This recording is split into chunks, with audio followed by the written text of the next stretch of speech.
હાલ વલસાડથી મહત્વના સમાચાર પ્રાપ્ત થઈ રહ્યા છે। વલસાડ જિલ્લાના ઉમરગામ તાલુકાના સરીગામ જીઆઈડીસીમાં કંપનીમાં આગ લાગવાના સમાચાર પ્રાપ્ત થઈ રહ્યા છે। સૂત્રો પરથી મળતી માહિતી મુજબ કંપનીમાં અચાનક આગ લાગી હોવાનું જાણવા મળ્યું છે। આગ કયા કારણોસર લાગી છે હજુ અકબંધ છે। તપાસ થયા બાદ ખબર પડશે કે આગ કયા કારણોસર લાગી છે।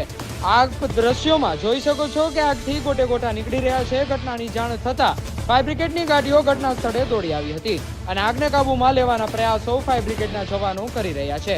મળતી માહિતી મુજબ કંપનીનું નામ ઓલેકેન પ્રાઇવેટ લિમિટેડ હોવાનું જાણવા મળ્યું છે। એન્જિન ઓઇલ બનાવતી કંપનીમાં આગ લાગવાની ઘટના સામે આવી છે। જાનહાનિના કોઈ સમાચાર પ્રાપ્ત થયા નથી। આમ વાપી જીઆઈડીસીમાં આગ લાગવાના કિસ્સાઓ વધી રહ્યા છે।